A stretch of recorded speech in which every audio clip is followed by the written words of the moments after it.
आज की राजनीति में कुछ चेहरे ऐसे होते हैं जो सिर्फ बयान नहीं देते, बल्कि पूरी सियासत की दिशा बदलने की ताकत रखते हैं। उत्तर प्रदेश की राजनीति में जब भी दलित समाज, सामाजिक न्याय और सत्ता की बात होती है, तो दो नाम अपने आप चर्चा में आ जाते हैं। एक नाम है बहुजन समाज पार्टी की राष्ट्रीय अध्यक्ष मायावती और दूसरा नाम है आजाद समाज पार्टी के प्रमुख और सांसद शेर आजाद, जिन्हें लोग रावण के नाम से भी जानते हैं। इन दोनों नेताओं की राजनीति, विचारधारा और काम करने का तरीका अलग अलग है, लेकिन असर बहुत गहरा है। एक तरफ मायावती हैं, जो दशकों से दलित राजनीति की सबसे बड़ी पहचान रही हैं, जिन्होंने 4 बार उत्तर प्रदेश की मुख्यमंत्री के रूप में सत्ता संभाली और बहुजन आंदोलन को एक मजबूत उपवास राजनीतिक मंच दिया। वहीं दूसरी तरफ चंद्रशेखर आजाद हैं, जो नई पीढ़ी के नेता माने जाते हैं, जिन्होंने भीम आर्मी से अपनी पहचान बनाई और अब संसद तक पहुंच चुके हैं। पिछले कुछ समय में इन दोनों नेताओं से जुड़ी ऐसी कई घटनाएं सामने आई हैं, जिन्होंने राजनीतिक गलियारों में हलचल मचा दी है। कहीं बयान सामने आए, कहीं कानूनी मामलों में फैसले आए, कहीं चुनावी नतीजों ने सबको चौंकाया, तो कहीं आपसी मतभेदों की खबरें चर्चा में रहीं। इन सब घटनाओं का असर सिर्फ राजनीति तक सीमित नहीं है, बल्कि समाज के बड़े हिस्से को भी प्रभावित करता है। इस वीडियो में हम किसी अफवाह, किसी अंदाजे या किसी भड़काऊ बयान की बात नहीं करेंगे। यहाँ हम केवल वही बताएंगे जो सामने आया, जो रिकॉर्ड में है और जो देश के बड़े मीडिया संस्थानों में रिपोर्ट किया गया। हम समझेंगे कि आखिर इन खबरों का मतलब क्या है, इनका असर कहाँ तक जाता है और आगे की राजनीति पर इसका क्या प्रभाव पड़ सकता है। इस वीडियो को आखिरी तक देखिए, क्योंकि हर खबर एक दूसरे से जुड़ी हुई है और अंत में पूरी तस्वीर साफ होती है कि दलित राजनीति किस दिशा में बढ़ रही है और क्यों यह दौर इतना अहम माना जा रहा है। वीडियो आगे बढ़ाने से पहले आपसे एक छोटी सी अपील है। अगर आप राजनीति और सामाजिक मुद्दों से जुड़ी ऐसी ही सच्ची, साफ और बिना मसाले वाली खबरें देखना चाहते हैं, तो अभी चैनल को सब्सक्राइब कर लीजिए और बेल आइकन दबा दीजिए, ताकि आने वाली हर बड़ी खबर आप तक सबसे पहले पहुंच सके। अब बात करते हैं चंद्रशेखर आजाद रावण और मायावती से जुड़ी उन 15 बड़ी खबरों की, जिन्होंने हाल के समय में सबसे ज्यादा चर्चा बटोरी। पहली बड़ी खबर चंद्रशेखर आजाद के उस बयान से जुड़ी है, जिसमें उन्होंने कहा कि दलित समाज में असली बदलाव जमीन पर काम करने से आएगा। उन्होंने यह बात सार्वजनिक मंच से कही और साफ किया कि उनका फोकस संगठन मजबूत करने और युवाओं को जोड़ने पर है। इस बयान को दलित राजनीति में नई सोच के तौर पर देखा गया। दूसरी खबर उस वक्त सामने आई जब चंद्रशेखर आजाद ने खुद यह कहा कि उन्होंने मायावती से संपर्क करने की कोशिश की थी। उन्होंने बताया कि उन्होंने कई बार फोन किया, लेकिन बातचीत नहीं हो सकी। उन्होंने यह भी कहा कि उनका मकसद किसी तरह का टकराव नहीं, बल्कि संवाद था। इस बयान के बाद राजनीतिक हलकों में अलग अलग प्रतिक्रियाएं देखने को मिली। तीसरी बड़ी खबर एक कानूनी मामले में अदालत के फैसले को लेकर रही। अदालत ने उनके मामले में कानूनी प्रक्रिया से जुड़ा आदेश दिया, जिसे उनके समर्थकों ने राहत के रूप में देखा।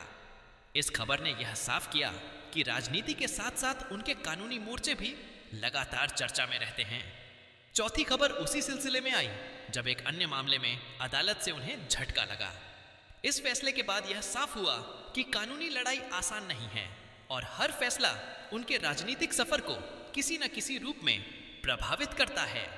पांचवीं खबर चंद्रशेखर आजाद के उस बयान से जुड़ी है, जिसमें उन्होंने मायावती की राजनीतिक शैली पर टिप्पणी की। उन्होंने बिना किसी अपशब्द के यह कहा कि समय के साथ राजनीति में बदलाव जरूरी है और नई पीढ़ी की अपेक्षाएं अलग हैं पाकिती हैं। इस बयान को कई लोगों ने विचारधारात्मक मतभेद के रूप में देखा। छठी खबर उत्तर प्रदेश की जमीनी राजनीति से जुड़ी है, जहां पंचायत स्तर से लेकर बड़े चुनावों तक दोनों नेताओं के समर्थक अलग अलग ताकत दिखाते नजर आए। यह साफ दिखाई दिया कि दलित वोट बैंक अब पूरी तरह एक दिशा में नहीं है। सातवीं खबर मायावती के उस बयान से जुड़ी है, जिसमें उन्होंने साफ कहा कि बहुजन समाज पार्टी अपने सिद्धांतों से समझौता नहीं करेगी।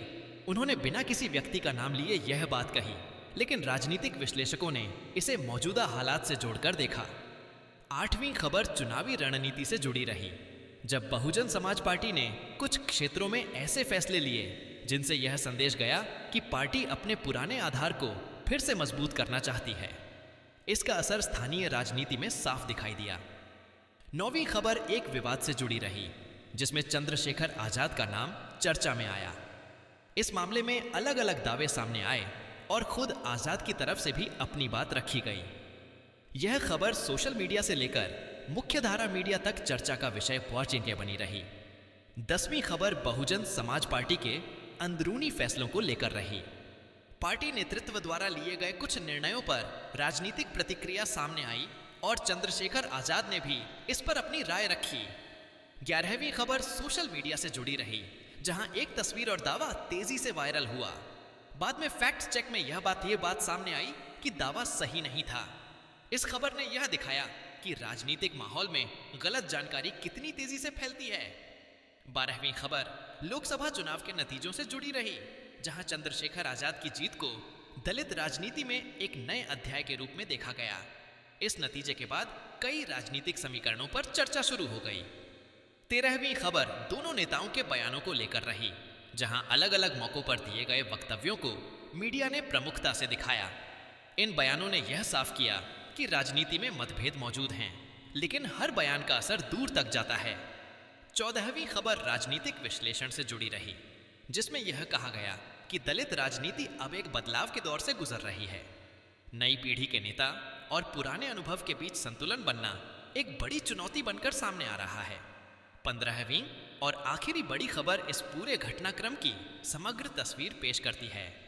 चंद्रशेखर आजाद और मायावती दोनों अपनी अपनी जगह मजबूत हैं, दोनों का अपना जनाधार है और दोनों की राजनीति का असर आने वाले समय में भी साफ दिखाई देगा। यह तय है कि दलित राजनीति की दिशा आने वाले वर्षों में इन्हीं घटनाओं से प्रभावित होगी। इन सभी घटनाओं के बीच एक बात लगातार सामने आती रही कि चंद्रशेखर आजाद और मायावती की राजनीति की जड़ें भले ही एक ही सामाजिक आधार से जुड़ी हों, लेकिन दोनों का रास्ता और सोच अलग अलग दिखाई देती है।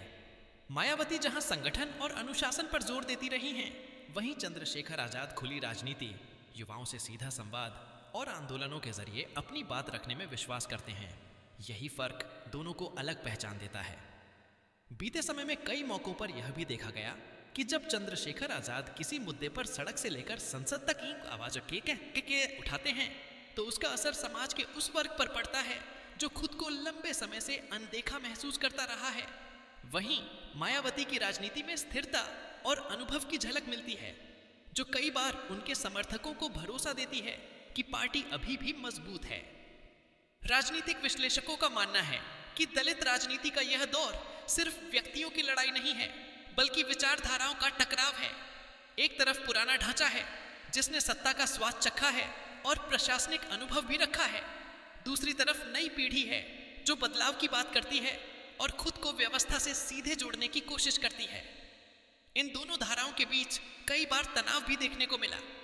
कुछ बयानों को लेकर विवाद हुआ, तो कुछ मौकों पर समर्थकों के बीच तीखी प्रतिक्रियाएं भी सामने आईं।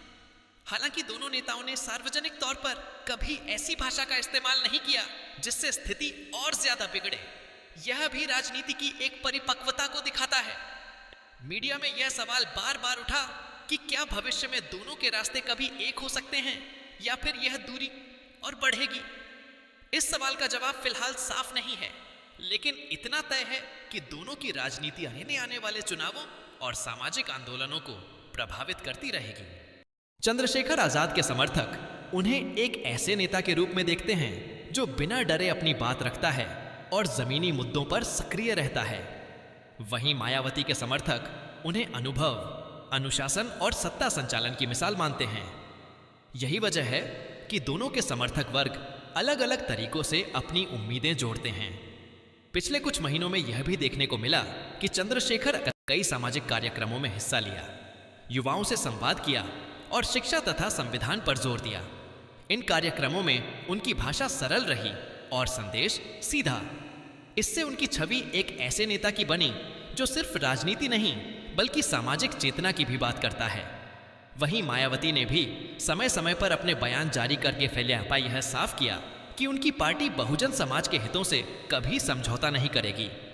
उन्होंने अपने पुराने कार्यकर्ताओं को याद दिलाया कि पार्टी का मकसद सत्ता से ज्यादा समाज को मजबूत करना है। यह संदेश उन लोगों के लिए खास था जो पार्टी की स्थिति को लेकर सवाल उठा रहे थे। इन सभी खबरों के बीच एक और अहम पहलू यह रहा कि सोशल मीडिया की भूमिका लगातार बढ़ती गई। चंद्रशेखर सोशल मीडिया पर काफी सक्रिय रहे, जहां उनके बयान और कार्यक्रम तेजी से लोगों तक पहुंचे। वहीं मायावती अपेक्षाकृत सीमित तरीके से सोशल मीडिया का इस्तेमाल करती रहीं, लेकिन उनके बयान फिर भी चर्चा में रहे।